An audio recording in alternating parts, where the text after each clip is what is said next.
皇帝起来吧。谢皇娘。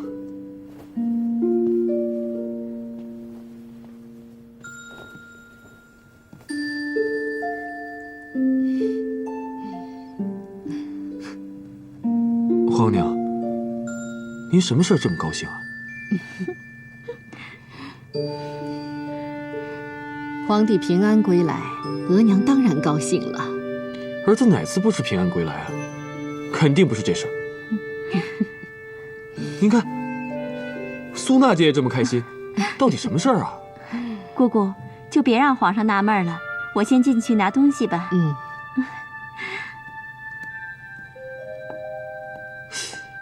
是不是皇娘又得到了什么稀世珍宝啊？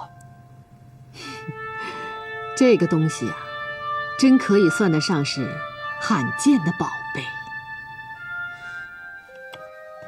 姐姐，英格尔来了。英格尔见过娘娘。英格尔，起来吧。多谢娘娘。哟，几日不见，娘娘好像清简了许多。英格尔这是越来越会说话了，居然都会用清简这个词儿了。清简不是成语，所以啊，他当然不会错了。是这样的，皇上走的那日啊，姐姐患了比较严重的风寒，不过这几日好多了。哎呀，一会儿皇上过来了，肯定又要心疼一番了。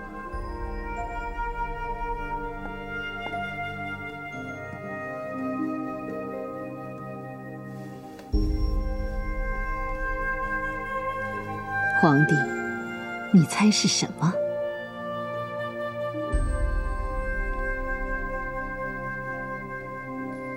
这黄陵绸缎乃是皇家御用之物，儿子猜想，可能是某位皇帝孝敬皇额娘的宝贝。皇帝天纵英明，你是故意装笨。丫头，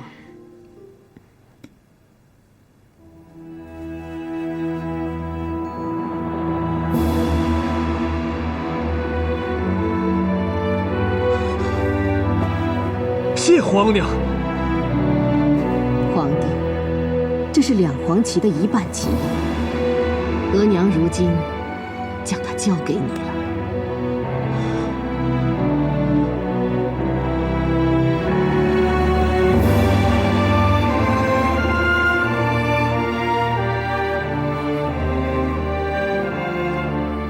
皇帝，这两黄旗旗印，你足足等了9年。皇帝，等苦了，额娘也等苦了。皇娘，儿子知道你为了这两黄旗旗印，为了儿子受了多少罪。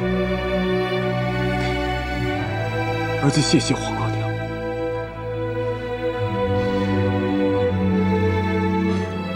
可皇娘，儿子有一事不明。儿子在临行前问过皇额娘旗印的事情，可皇额娘并未答应，立刻将旗印交给儿子。而如今皇额娘又怎么？皇帝临走的时候说的话，令额娘非常难受。后来额娘想，额娘是否过于在乎议政会议那些重臣的意见？额娘想了想，近来皇帝之所思所行，哀家认为越来越稳重。皇帝对2条承诺定会遵守到底，因此额娘今天早上就召集了所有议政大臣，对他们说，想立即交出旗印的事。议政会议的那几位重臣，没有让皇娘难堪吧？议政大臣对额娘都是非常敬重信服的。额娘以皇太后的名义，对议政会议做了保证。鳌拜和苏克萨哈立即响应，索尼和基尔哈朗还有几分不情愿，但也都很快表态了。幸亏议政会议里有像鳌拜和苏克萨哈这样的忠臣。皇帝手中的旗印来之不易，额娘想提醒皇帝一点：这两黄旗旗印是朝之重器，兵之重器，定要使用得当，万万不能因一时怒气用来对付自己人。议政会议的忠臣绝对不止鳌拜和苏克萨哈2个人。皇额娘的话，儿子会铭记终生。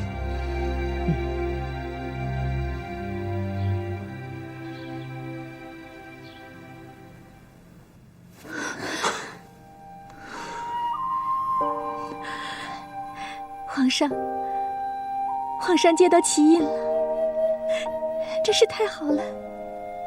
小婉真为皇上高兴。朕早就说过，关键时刻皇额娘一定会跟朕站在一边的。你就是不相信朕。皇上，如今接到了旗印，那皇上一定要严格遵守对皇额娘的承诺，千万不要让皇额娘伤心难过。皇上可一定要答应小婉。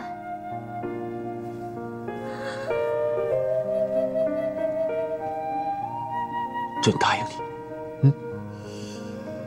小婉，你说朕刚走了几日，你就生病了，看来朕必须每日都陪在你身边。是啊，皇上不能离开小婉一日，皇上离开小婉一日，小婉便会生病。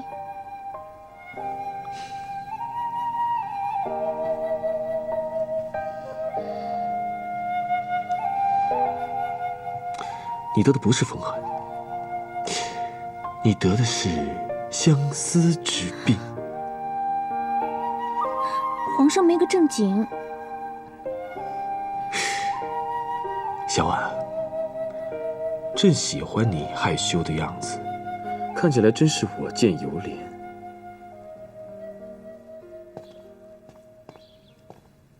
这便是刘公公这几日大致的情况吗？是。哎，刘公公没有发现被监视吧？应统领放心，属下极为小心，都是远远的跟着他，看着他。好，那你就继续跟着他，看着他。这。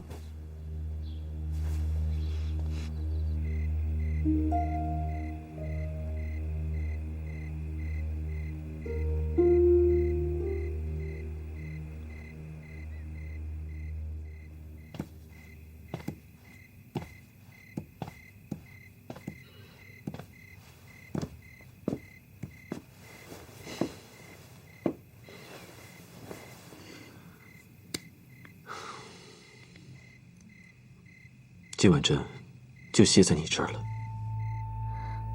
皇上还是别歇在小婉这儿了，小婉风寒未愈，小婉现在的状态可没法好好服侍皇上啊。朕不是那个意思，你不要胡思乱想，朕只是想好好陪陪你，和你说说话而已。皇上，小婉不用皇上陪，小婉真的不用，小婉过2日便好了。要不，皇上去果真妹妹那儿吧，我想果真妹妹应该一直盼望着看到皇上。好吧，朕听你的。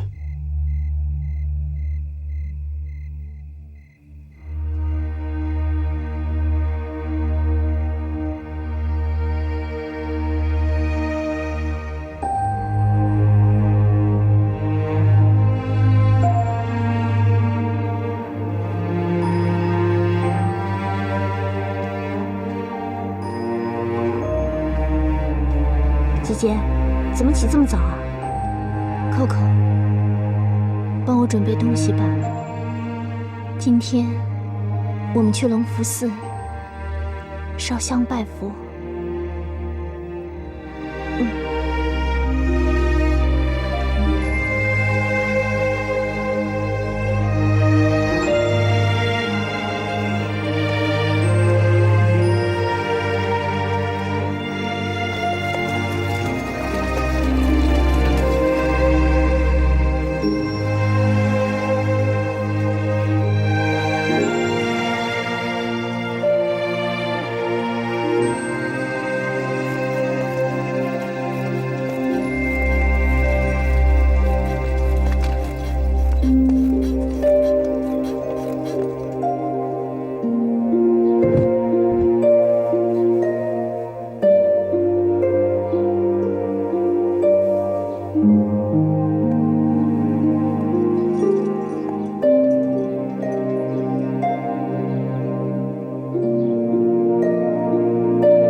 快守着，别东张西望的。哎，Coco 姐，别的嫔妃都是不得势了才来佛堂，求神灵保佑得皇上宠幸。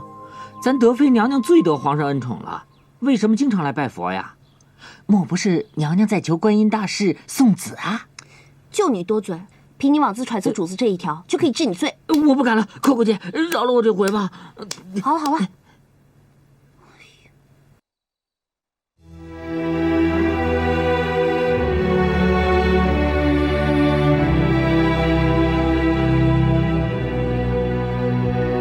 戏女董小宛本是江南一名普通歌女，虽漂泊无根，却也自由自在，从未想过要攀龙附凤，享荣华富贵。而如今，小婉已是宫中之人，已然难逃宿命。小婉不求脱离苦海，只求佛祖保佑。我那未出世便已夭折的孩子，在另一个世界里快快乐乐，远离烦恼和痛苦。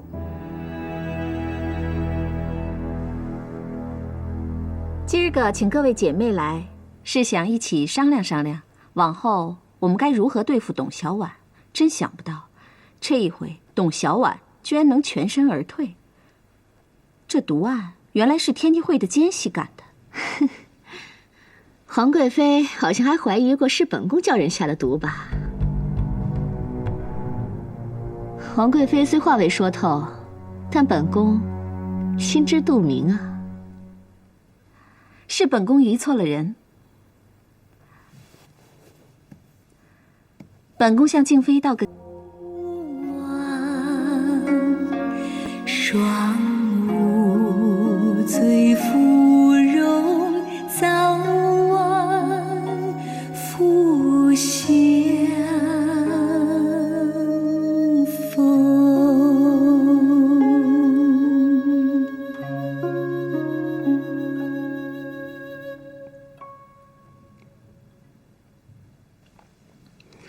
姐姐，是想江南了吗？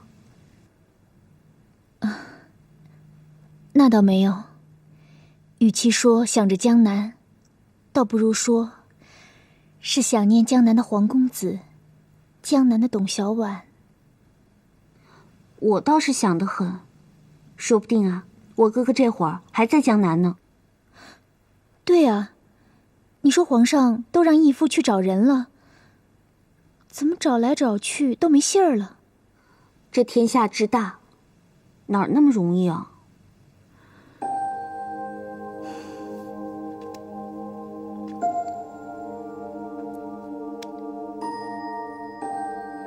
你也别太着急了，啊。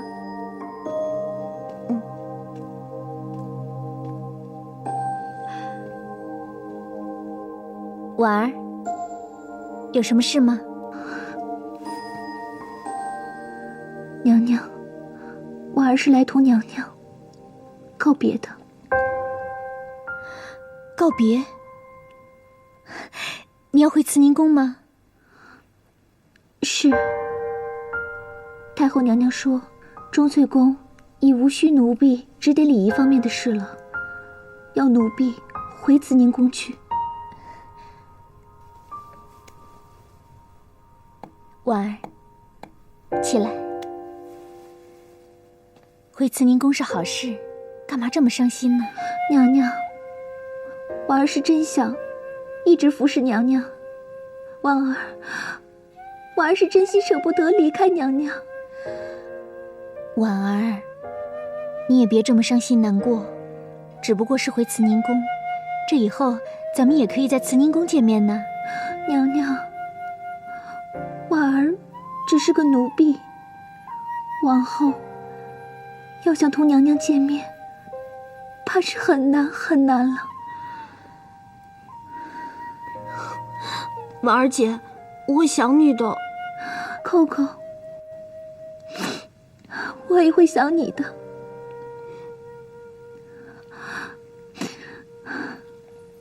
娘娘，婉儿想单独和娘娘说几句话，可以吗？扣扣啊，你先出去把门也带上吧。是。哼，都知道这议政会议是要废除了董小宛才会交印，怎么如今这汉女还留在宫中，其印便交了出来？真不知道皇额娘是如何想的。皇额娘有皇额娘的难处，皇额娘为了废掉董小宛的妃位，使了多大的劲儿，咱们都是有目共睹啊。再说，本宫可以向你们保证。婉儿，你有什么话就说，干嘛非要跪着呀？不，婉儿是奴婢，应该跪下说话。婉儿这几句话，也必须跪着对娘娘说。婉儿，你究竟要说什么话，非要如此郑重啊？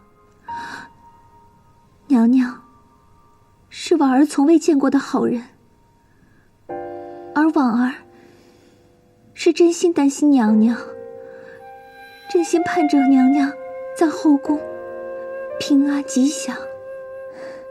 婉儿，这个你就放心吧，我在后宫会平安无事的。这天地会的柳二云如今已经逃跑了，我想钟粹宫应该不会再发生之前那种可怕的事了。娘娘，天地会是小风浪，后宫的风浪才是着实的可怕。娘娘要想在后宫平安吉祥，只有一条路途，那便是真正得到太后娘娘的心。娘娘，婉儿这是忠言直谏。婉儿，既然你不惧忌讳对我说这些，我很感动，也真心感谢你对我说这些话。可话说到这份上，有件事情我也想问你一下。我怀孕且打掉孩子的事，是你承禀皇额娘的，是不是？是。婉儿在门外偷听到了金太医和娘娘的谈话，禀报了太后娘娘。婉儿这是为了娘娘好。我知道你是为我好。说实话，这件事情我应该感谢你。皇额娘知道此事后非常高兴，因为她自己所担心的隐患已经消除了。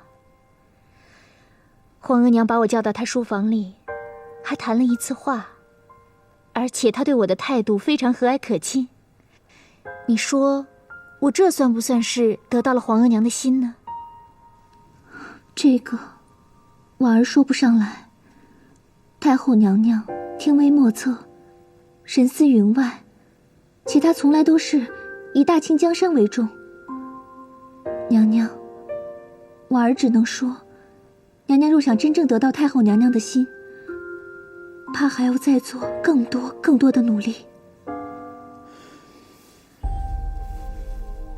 快起来吧，来。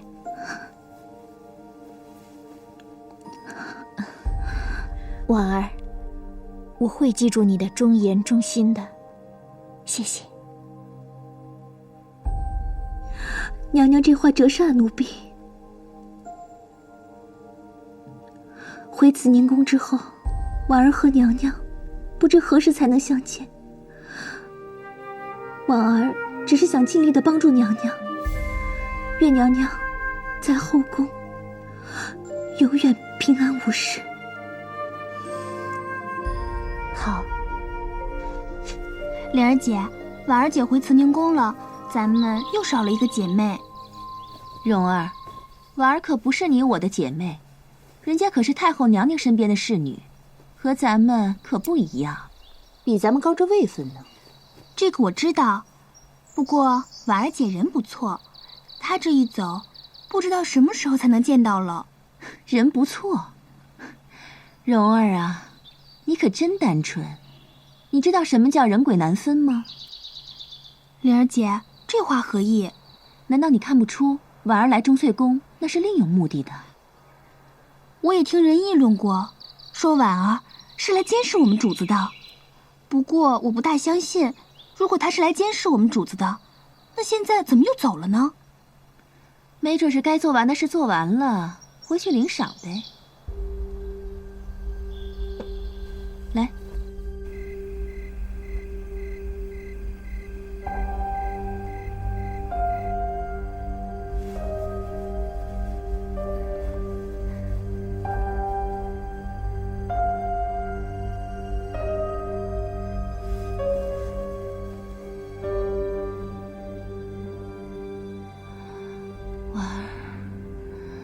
你在干什么？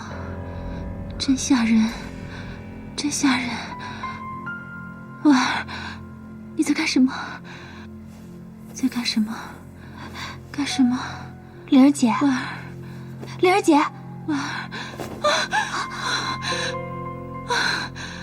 灵儿姐，你刚才做噩梦了，还一直在说梦话呢。柔儿，我刚说什么梦话了？你刚才一直说。婉儿，你在干什么？好吓人，吓死我了！然后还发出嗷嗷的声音，真吓人！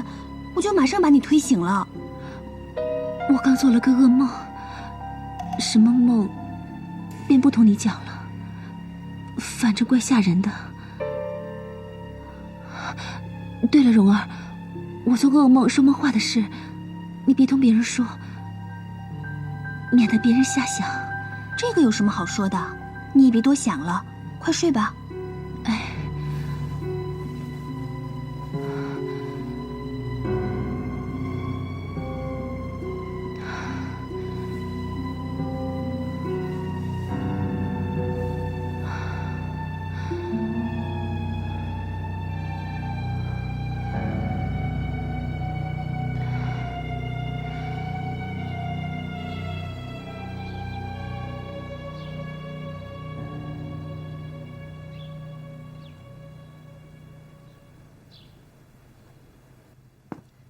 英格尔，你最近暗查刘光才，可有什么收获？回皇上，至今没有任何收获。不过，奴才已令在净室房的眼线从内部监视刘公公，看看刘公公有没有什么异样的举动。相信他，若是真有事，很快就会露馅。你连安插在净室房的公公都用上了。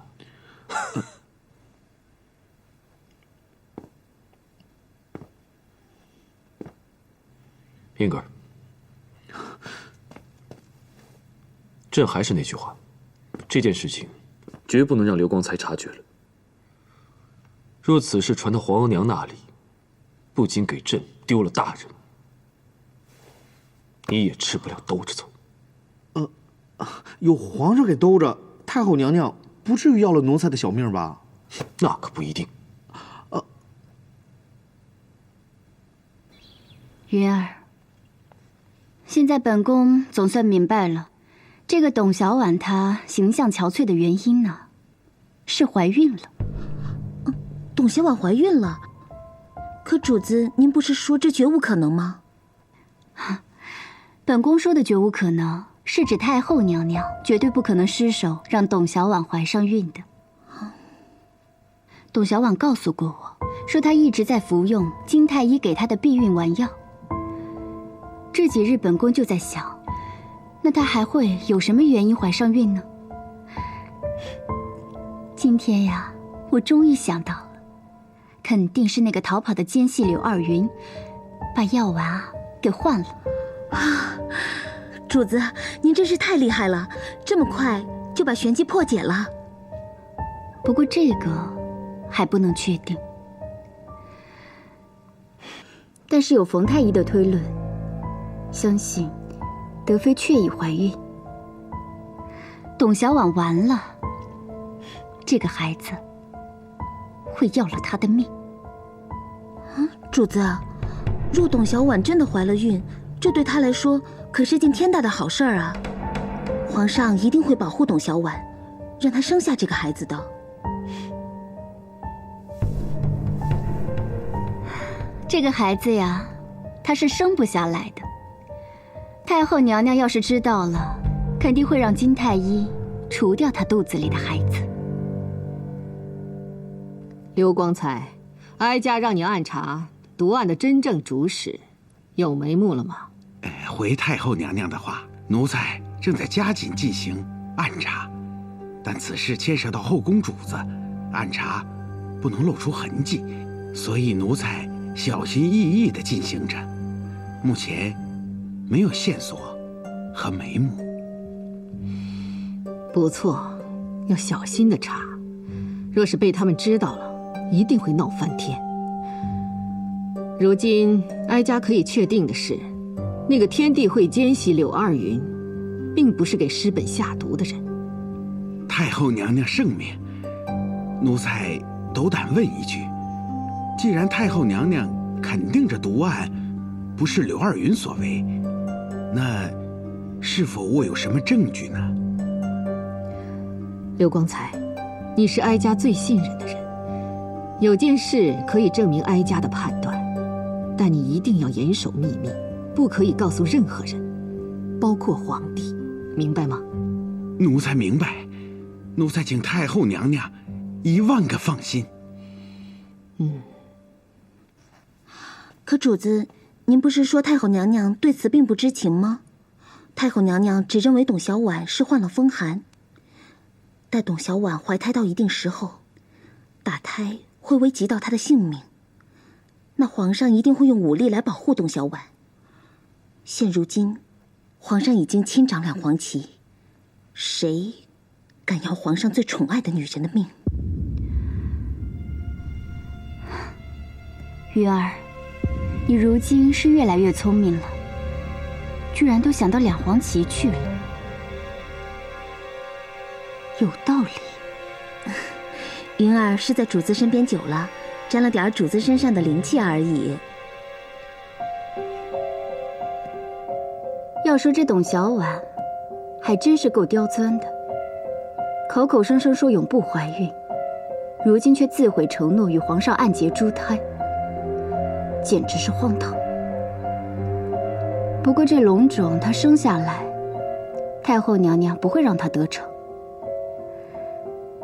太后娘娘不是派了婉儿去监视董小宛吗？可主子，若是婉儿被瞒过了呢？婉儿若是被瞒过了，那本宫就亲自出马，尽快去禀报太后娘娘。主子，您若亲自去禀报太后娘娘，皇上知道了，岂不是要恨死了主子？云儿，刚才还说你聪明，这会儿又犯傻了是不是？你跟本宫这些年，何曾见过本宫引火烧身？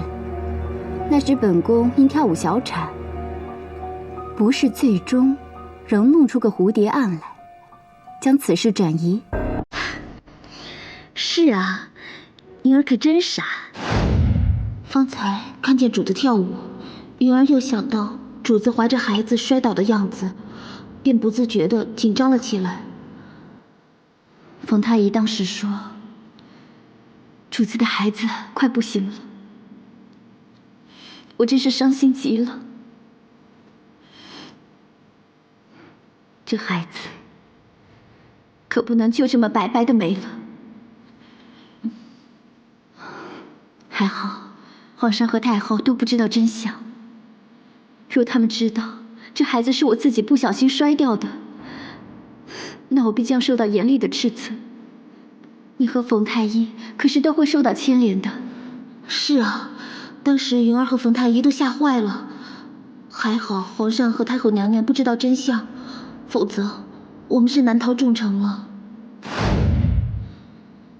主子本是想用冯太医的药处理了孩子，布下迷局，竟没有想到真有人用毒蝴蝶来谋害主子，此乃天意啊！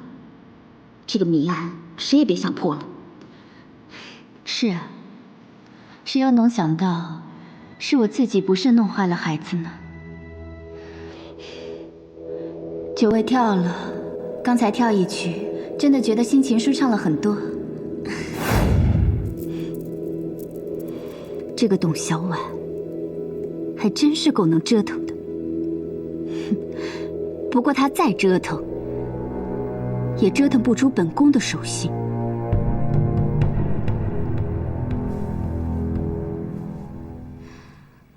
是柳二云用解药调包，使得德妃怀上孩子。德妃还知道轻重，瞒着皇帝，让金太医立刻将孩子打掉了。啊！竟然有这样的事！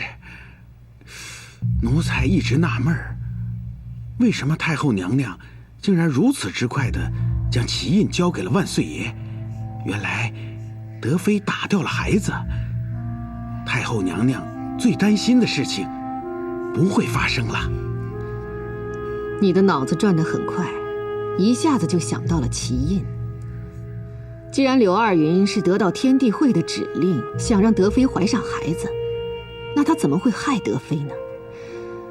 而这件事还可以从另一个方面说明，董小宛进宫都被天地会打上了主意。太后娘娘圣明，天地会贼心不死，竟然做出这等害人之事。刘光彩，有件事哀家要你去办。你将那日下午进过德妃书房的几个公公和侍女都唤来。太后娘娘的意思是？我怀疑毒案是那日发生的，当然没办法查证，就算用刑都不会审出什么真相。因此哀家想放他们出钟粹宫，再监视可疑的人。有了柳二云背黑锅，作案的人就会放松警惕。他们出去后，理应会和主使的主子有所联系。奴才明白了。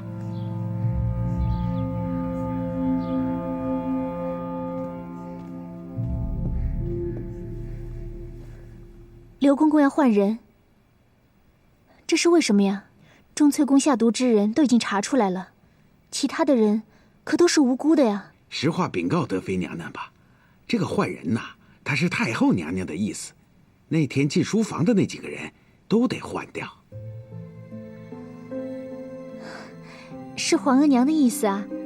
那皇额娘为什么要管这些小事呢？是啊，奴才也是觉得很奇怪呀。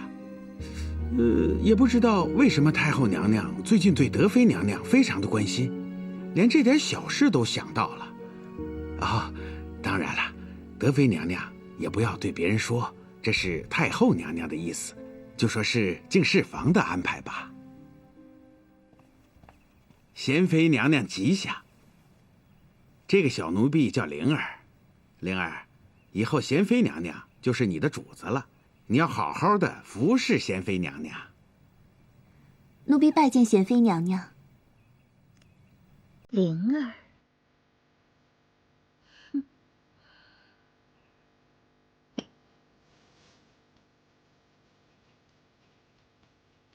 姐姐，你说这像正常换人吗？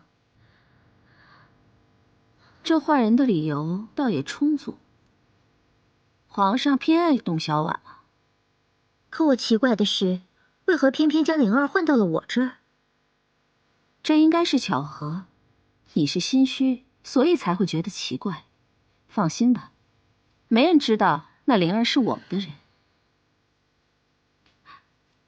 这事情是天地会奸细干的，你那么心虚干什么呀？我也知道没什么可担心的，但是这人嘛，心里装一点事儿，就是会心虚吗？对了，你不是一直对钟粹宫的事儿特别好奇吗？如今那灵儿已经是你的侍女了，你不是正好可以问个痛快？她说什么了吗？我还没来得及问呢，我一听到这事儿就赶着过来跟姐姐禀报。我晚上再问吧，晚上给她交代规矩的时候，我可以听个痛快。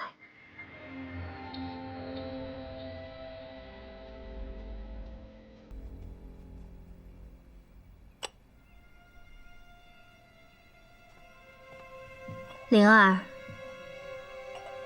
现在已经没有外人了，你就将你在钟粹宫看到的情形，德妃的情形，哎呀，总之是那些好听又精彩的，都告诉本宫吧。娘娘，钟粹宫下毒之事，不是柳公公干的。你是说，不是天帝会奸细干的？可是他自己不都留了条子承认了吗？你怎么能说不是他干的呢？因为奴婢亲眼见到了下毒的那个人。下毒的人是谁？你看见是谁下的毒？是太后娘娘的侍女婉儿。你是说，下毒的是太后娘娘身边的侍女婉儿？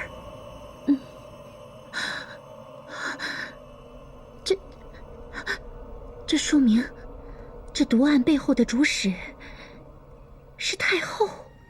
婉儿下毒，定是受了旨意，因此奴婢才吓得心惊胆战。这可比奴婢自己下手还吓人啊，娘娘。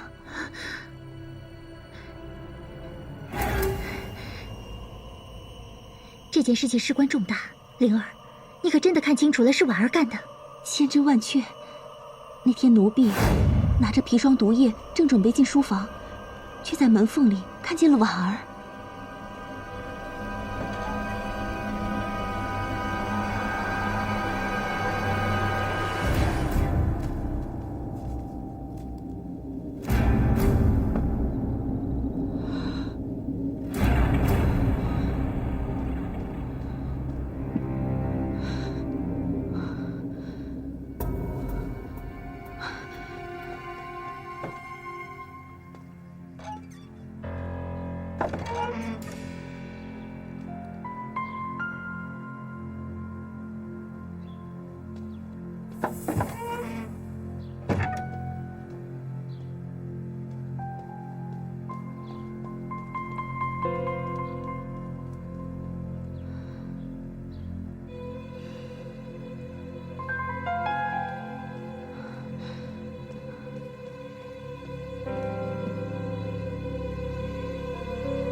真没有想到，这竟是皇额娘设计的一个毒案。皇额娘和皇贵妃竟然想到一块儿去了，都想要德妃的命。哎呀，这件事情真的是太可怕了，难怪你会吓成这样。太吓人了，娘娘！后宫还查分了天，太后娘娘还亲自审问董小宛，清查此案，这可是天案呀！这依奴婢看，不必娘娘们动手，董小宛的性命定是难保。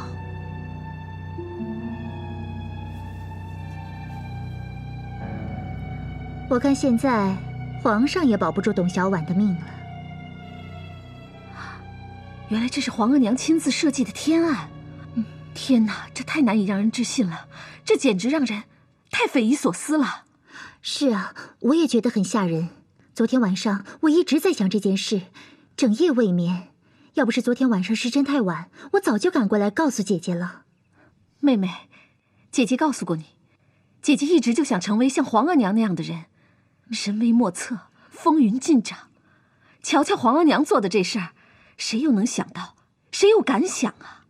要说论这智谋手腕，天底下能跟皇额娘比的人，我看只有姐姐你了。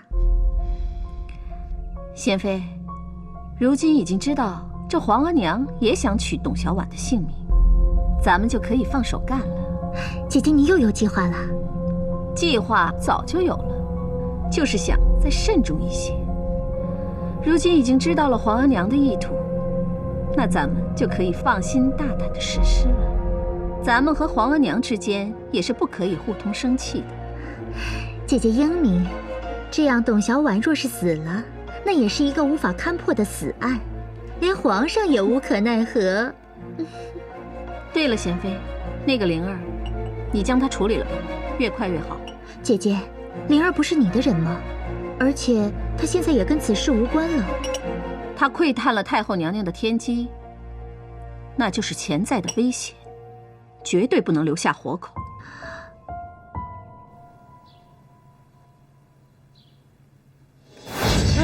哎，小顺子，你快来看呀！快，你看，啊，来人呐！快来人呐！有人淹死了！哎，你看，这是谁呀？是啊！什么？你这是什么意思啊？毒案啊，毒案啊，殷大人，这有人想杀人灭口啊！有意思，扣扣竟然想的跟我一样。扣扣，柳二云离开宫的时候留下了字条，说这件事情是他做的。哎呀，殷大人，亏你还是皇上的侍卫统领呢，你就真的相信这毒案是柳二云做的？我是不相信，姐姐也不相信，是吧？怎么，娘娘也不相信？英格尔，我和扣扣这2天一直在想这件事，我总觉得这件事有蹊跷。你说这柳二云跑便跑了吧，他为什么还要留下字条呢？这件事思来想去，总觉得有让人无法理解的感觉。对了，娘娘，您觉得尸本毒案真是柳二云做的？因为柳二云干了另一件大事，如此，那柳二云应该不会设计害我。你有所怀疑，我也不太相信是柳二云干的。怎么，你想让哀家放你出宫成家过日子？太后娘娘，奴婢恳请太后娘娘恩准，放奴婢出宫过普通的小日子。婉儿，是不是灵儿的死让你受了什么刺激，害怕了，所以想出宫啊？没有，奴婢是太后娘娘的侍女，所做之事也都是奉太后娘娘的旨意，奴婢并不害怕，只是奴婢心里总觉得对不住德妃娘娘。这个德妃看不出来，还真是有德有能。哀家派你去监视她，你反而成为她的人。奴婢不敢，奴婢是太后娘娘的人，奴婢只是觉得德妃娘娘她是一个少见的好人。好了，我们不说德妃了，你起来吧。奴婢多谢太后娘娘。婉儿，你如何能确定灵儿她看见了你拿着诗本从德妃的睡房进入书房了？奴婢回太后娘娘的话，原来奴婢不信，但如今灵儿死了，奴婢猛然忆起这件事。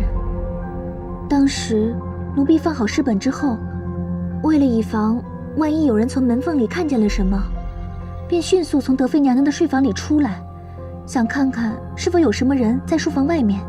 这个时候，奴婢在书房外看见了灵儿她离去的背影。若这么说，一切也就顺理成章了。灵儿在出了钟粹宫之后，将此事报于她主子了，这个就是她的死因。灵儿是被灭口的。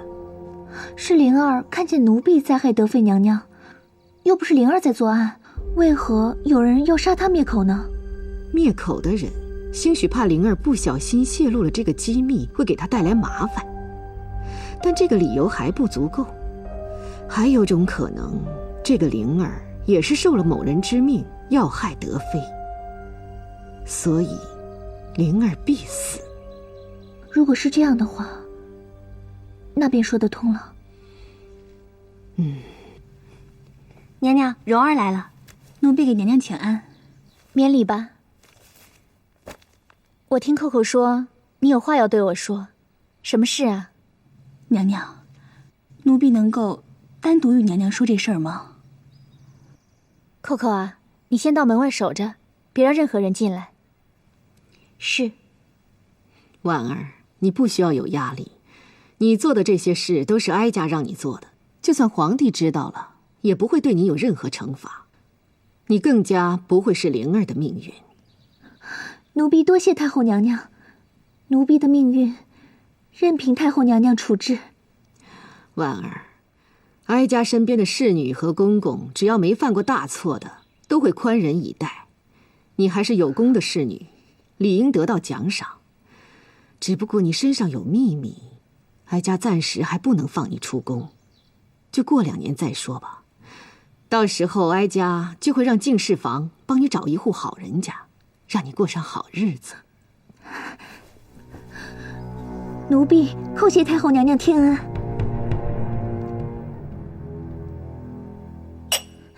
你说什么？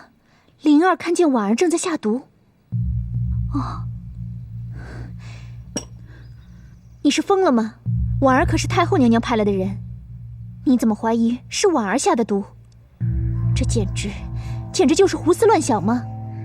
娘娘别急，先听奴婢将话说完吧。奴婢在宫中多年，服侍过从前的皇后娘娘，奴婢深知后宫的凶险。后宫的每个主子都会在暗地里收买人替自己做事。这个婉儿，想必一定是被后宫的某个主子收买了。婉儿利用可以自由出入娘娘睡房的方便，便不动声色地将这个案子给做了。灵儿看见婉儿作案之后，出了钟粹宫，便告诉了她的主子。宫里人都知道，灵儿的主子便是娴妃娘娘，而如今娴妃娘娘是皇贵妃娘娘的人，收买婉儿的人肯定就是这两位娘娘。娴妃娘娘见灵儿已知情，为了安全起见，便杀了她。蓉儿，你很聪明，你的分析也很有道理。你的意思是说，这灵儿和婉儿都在为后宫的同一位主子做事，但他们彼此不知道对方。可是这毒尸本一案，婉儿作案更有优势，所以没有让灵儿动手。但是碰巧灵儿看见这一幕，以为是太后娘娘指使，灵儿便告诉了她的主子，结果便被她的主子灭了口。娘娘慧明，事情肯定就是如此。奴婢今天斗胆将这件事情告诉娘娘，是想让娘娘明白其中的底细，合适的时候可以告诉皇上和太后娘娘，如此便可以揪出这后宫中想谋害娘娘的人了。蓉儿，本宫多谢你的好心，可是我想叮嘱你一句，今日你对我所说的话，不要再跟任何一个人说。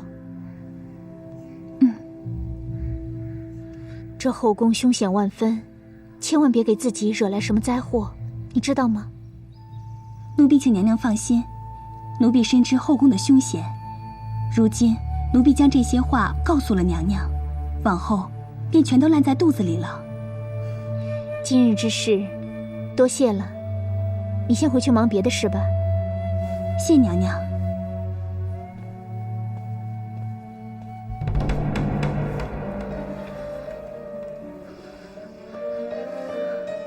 婉儿也是得到太后娘娘的一点信任，婉儿敢说，多少是了解太后娘娘的。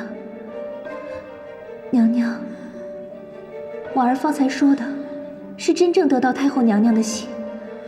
娘娘也只有真正得到太后娘娘的心，娘娘在这后宫才是安全的。那些看不惯娘娘的主子们，才不敢对娘娘有所妄动。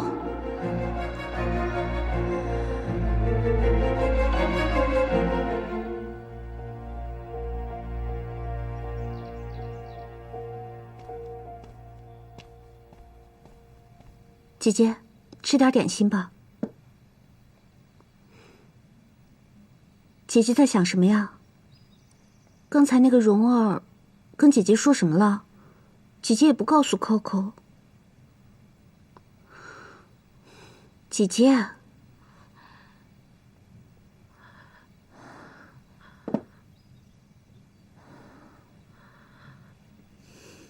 ，Coco，来，坐吧。姐姐有话要跟你说。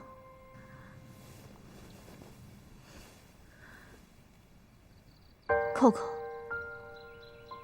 姐姐要告诉你一件事，而且这件事你不能对任何人提起，就算英格尔，也绝不能漏一个字，否则会给姐姐惹来杀身之祸，你明白吗？到底是发生了什么事啊？姐姐竟然说得如此严重可怕呀！本来这事，我应该连你都不说，可是姐姐心里面憋得实在难受。这宫里面，除了你，姐姐再也没有什么可说话的人了，所以姐姐只能跟你说。姐姐，出了再大的事儿，扣扣都跟姐姐在一起。再说，姐姐不还有皇上保护吗？姐姐怕什么啊？这事绝不能让皇上知道。扣扣，你知道吗？给世本下毒的是婉儿，是婉儿奉了太后娘娘的旨意，在我的世本里下了毒。这怎么可能啊？姐姐是如何得知的？是蓉儿告诉姐姐的吗？是蓉儿亲眼看见婉儿下毒了？蓉儿并没有看见婉儿下毒，但是从她的描述上看，我已断定此事是婉儿所为。姐姐现在才明白，为什么婉儿离开之时要对姐姐说那样的话。看来婉儿是真心为姐姐好啊，所以才好心的提醒姐姐要小心。扣扣，你知道吗？其实婉儿对姐姐说那些话的时候，姐姐也有所怀疑，但压根儿不敢往那想啊。如今灵儿溺亡之后，姐姐心中就更加的疑惑。刚才听了蓉儿的话，姐姐才真的明白，太后娘娘是下了狠手。她不仅想把姐姐赶出宫去，她更是想要姐姐的命啊！娘娘，明日拿旗就要出宫了，娘娘还有什么话要带给简亲王吗？也没什么话了，你就把后宫这2日发生的事儿告诉简亲王就行。尤其是太后让婉儿下毒一事，一定要详细的告诉他。好的，娘娘。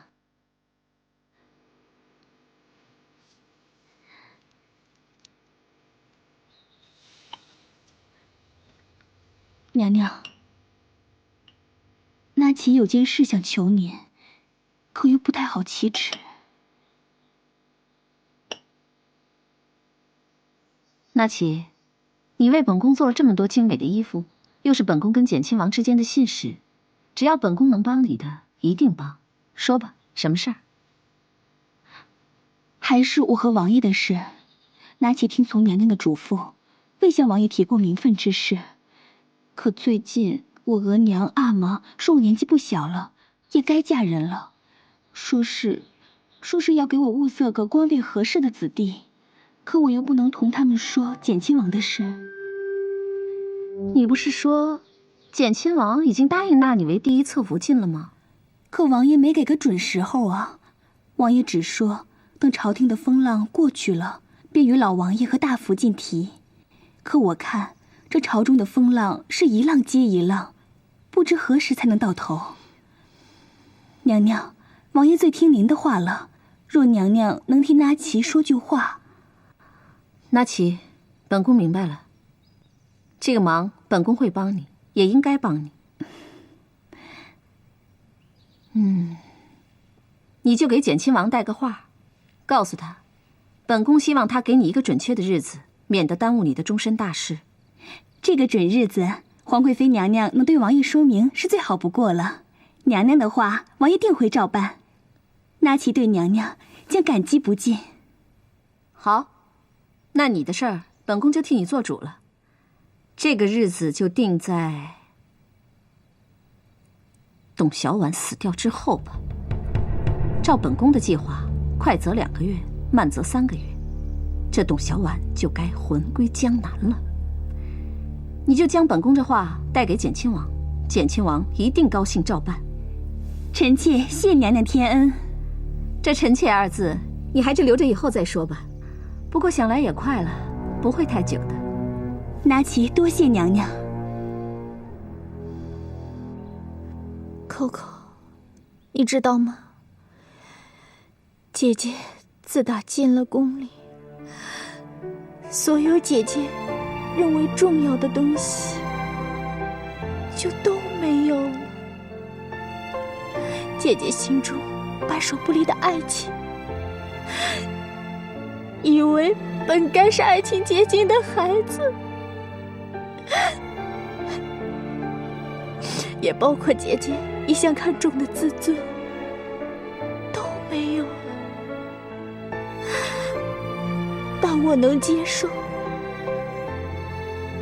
因为皇上对姐姐的爱，因为皇上值得我这么做。姐姐认为，这人心总会是软的吧？只要姐姐对太后娘娘真心实意的孝顺她，总有一天她会接纳姐姐的吧？可是姐姐想错了，要让太后娘娘接纳姐姐是不可能的事。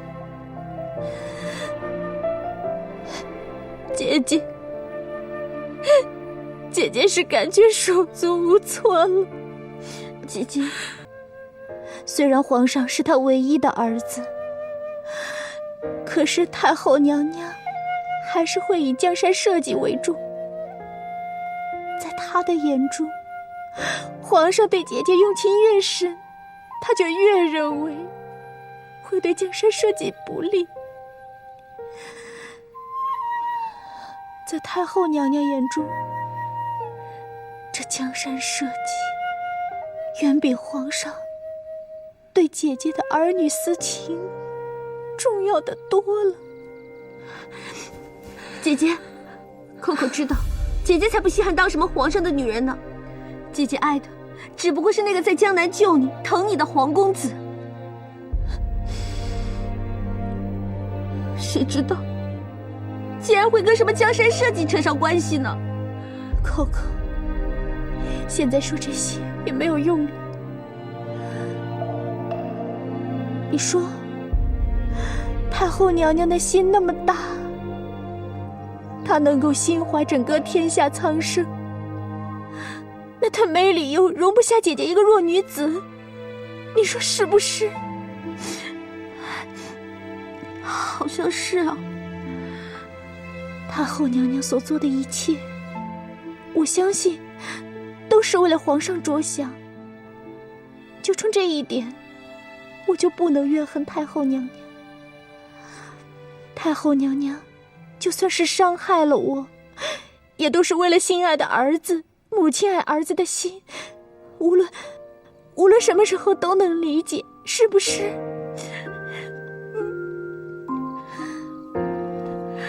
姐姐。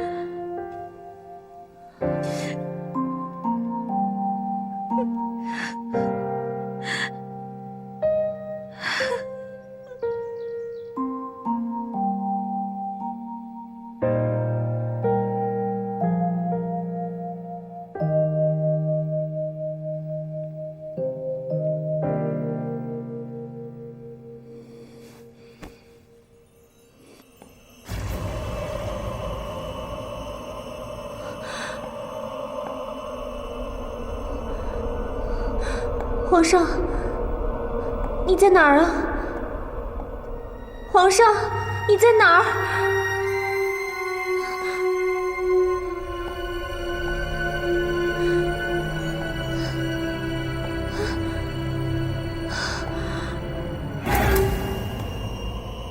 你们在哪儿啊？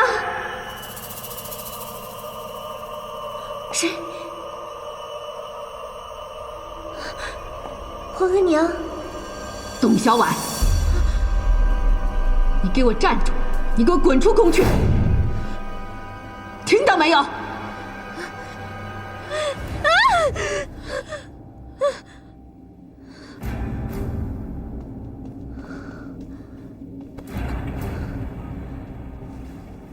姐姐怎么了？扣扣，姐姐做噩梦了。是噩梦啊？没事儿，梦都是反的。扣扣在呢，不怕啊。可是姐姐这个梦，好可怕。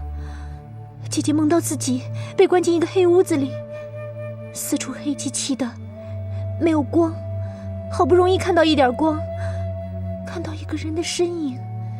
姐姐走过去仔细一看，是太后娘娘。可是她对姐姐好凶，她好可怕呀！原来是这样啊，姐姐，你这是日有所思夜有所梦。没事儿，梦都是反的，姐姐又没做什么亏心事儿，不怕的。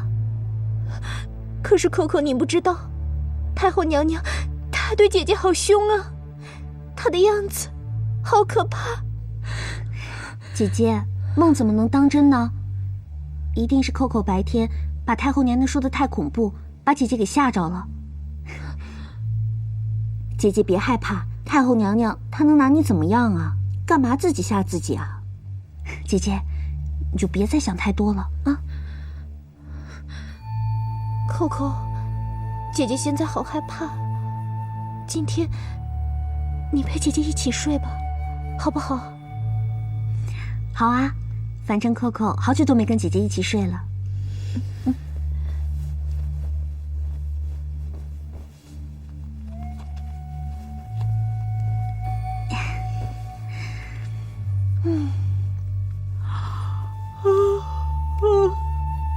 姐姐，我好困，我刚才还在做美梦呢，就被姐姐打断了。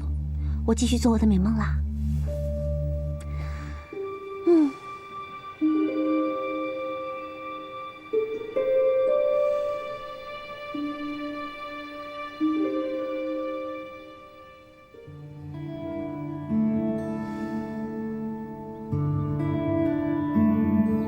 皇额娘，打从德妃下毒案之后，臣妾们还是头一次来给皇额娘请安呢。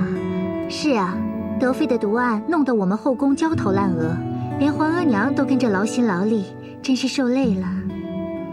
索尔纳、娴妃，额娘得纠正你们一下，这个毒案应该叫钟粹宫毒案，不是叫德妃毒案。说起来，德妃也算是个受害者。皇额娘，这德妃的确是受了害，瞧她如今都还是一脸病容，还真是像做了什么亏心事。静妃，本宫不过是前几日不慎染了风寒，至今尚未完全恢复。静妃没看到冤案成真，恐怕很失望吧？哼，瞧这德妃，如今这谱可大了。敢一个钉子一个眼的回敬人了，皇额娘，您可得管教管教。德妃，姐妹们对这件事评论几句，你不需要太介意。都知道这件事是天地会奸细干的，要扣也扣不到你身上。你这么恶言相向，反倒显得心虚，教养不足。是，皇额娘，臣妾失言了，臣妾不该跟静妃娘娘顶嘴。既然德妃都已经认错了，姐妹们以后也莫再提什么德妃毒案了。刚才皇额娘也说了，这件事情到现在只能说是钟粹宫毒案，德妃只是一个受害的可怜人，真是个可怜人呢。你们快看，德妃的脸现在还惨白惨白的。真不知道德妃这段时日是怎么熬过来的。唉，还是皇贵妃的话得体。大家就当这件事没有发生过，也不要再因为这件事对德妃抱有成见。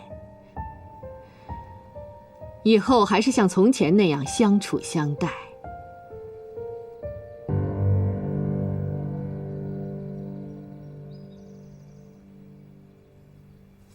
李公公，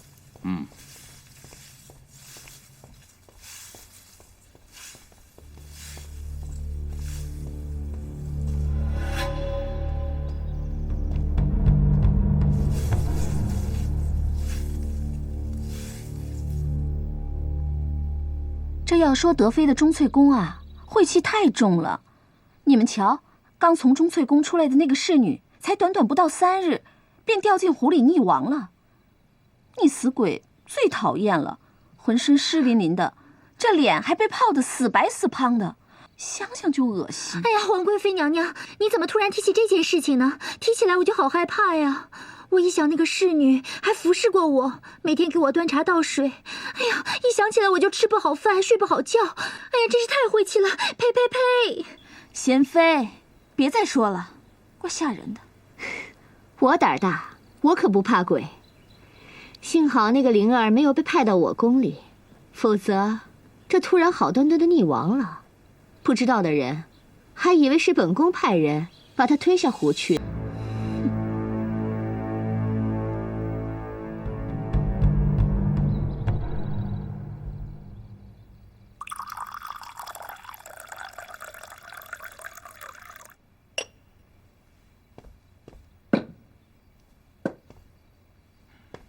刘公公，属下不知是不是多疑了，这2天总觉得净室房有双眼睛在盯着属下。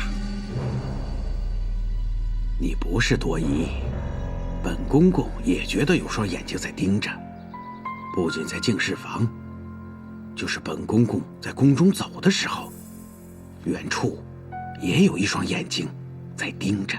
啊？连刘公公都被监视了？那会是谁下的令啊？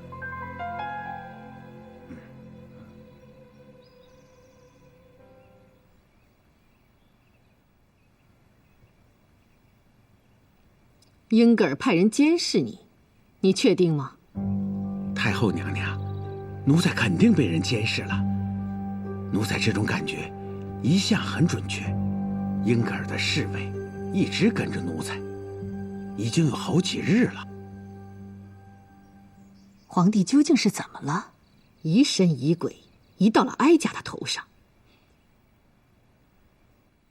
皇上驾到！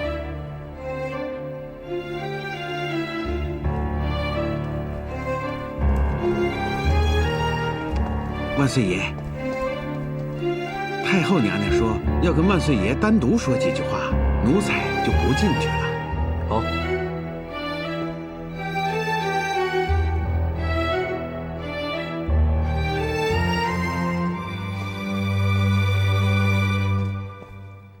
什么？刘光才发现了？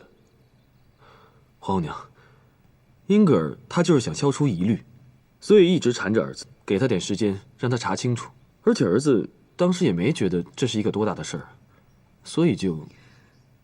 你太惯英格尔了，监视刘光才这还是小事。儿子觉得这刘光才还真是厉害，他怎么就会发现那条尾巴呢？当初啊，儿子跟英格尔千叮咛万嘱咐，一定不可以让刘光才发现了，让皇娘知道了，给儿子丢脸。这个英格尔怎么这么笨呢？真是的！哼。皇帝，你说这件事的时候还在笑，这证明皇帝并不认为这件事有多么严重。皇帝，刘光才是哀家最信任的人，你派人监视刘光才，就等于监视额娘，你明白吗？皇娘，您言重了，儿子怎么会监视皇娘呢？儿子只是一时糊涂，放纵了英格尔，儿子马上下旨叫英格尔停止一切监视。皇帝，额娘对你如此严厉，是因为刘光才身担重任，不可以被打扰。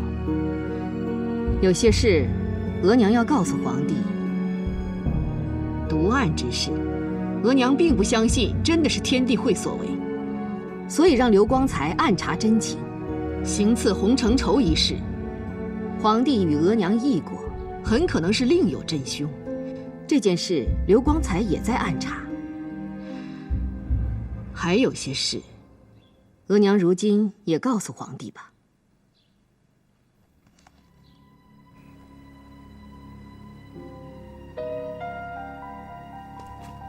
总舵主，刘公公来了。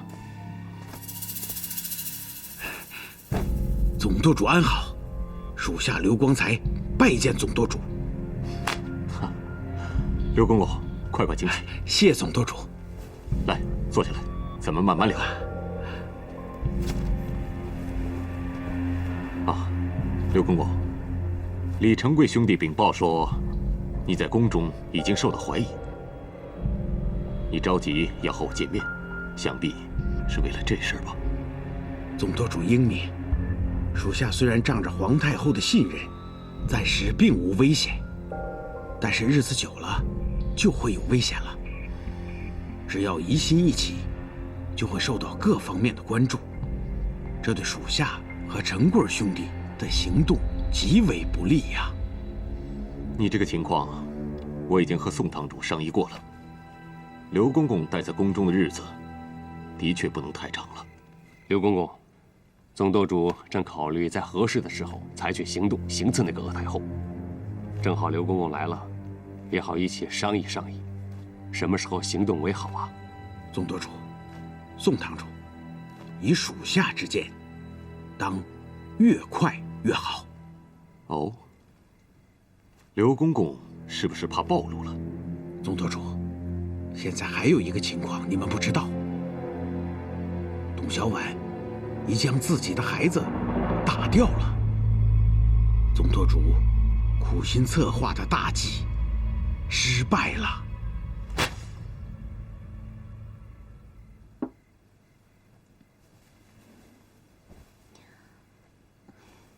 姐姐，这次去慈宁宫没受什么委屈吧？倒也没感觉什么委屈，只不过那日在慈宁宫花园，皇额娘的做法还真是让我寒心。她又当面斥责姐姐，后宫的那些妃子们便更加有恃无恐。姐姐一定要万分小心，后宫这些恶妻们要想下套，定会隐藏得极深。放心吧，我会小心的。不过，我也发现了一件很有趣的事。灵珠和索尔纳曾经一度联手，想要一起对付我。好像现在他们感觉我对他们的威胁没想象中那么大。这下两人又掐上了。这两个人，狗咬狗，都不是好人。这要真说坏呀，索尔纳还没有那个灵珠坏。最坏最可怕的人，还是那个灵珠。姐姐是不是在想，争取和那个索尔纳化解敌对关系啊？姐姐还真有这个想法。倘若姐姐能和静妃娘娘成为朋友，这样一来，和她关系最要好的淑妃娘娘也就不再与我敌对了。姐姐现在在宫里有果真妹妹，还有童姐姐两个好姐妹。如果能将这两位娘娘的恨意化解了，想来皇额娘认为我是后宫红颜祸水的想法也会有所改变吧。总舵主，既然让董小宛生下龙种的计划已经失败了，刘公公也有暴露的危险，属下赞同刘公公的想法，尽快的去解决鄂太后。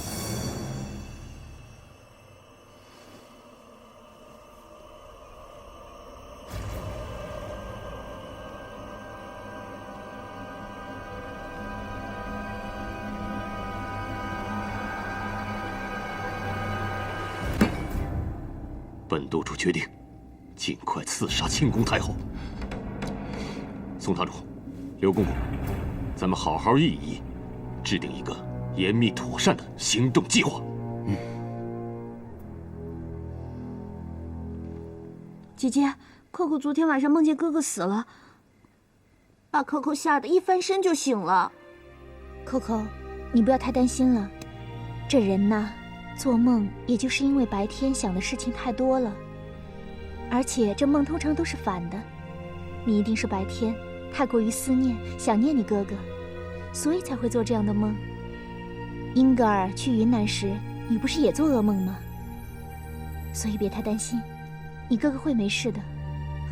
姐姐，其实我也不太相信梦，可我实在太想念我哥哥了，我太想见到我哥哥了。姐姐，你说，我哥哥到底在哪儿啊？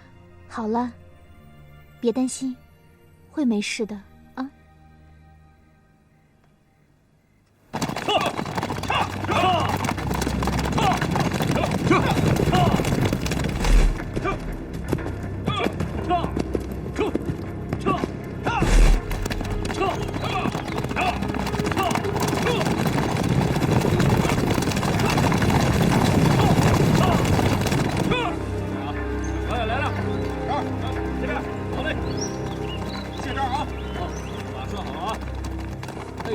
今天，咱们8大堂主及2位副堂主都到齐了。诸位兄弟，明天下午，咱们天地会要干出一件惊天动地、千古留名的大事。总舵主，刘公公那边不会出什么问题吧？刘公公已经做好了充分的准备。其实，他只要把咱们带到御膳房，他的任务就算完成了。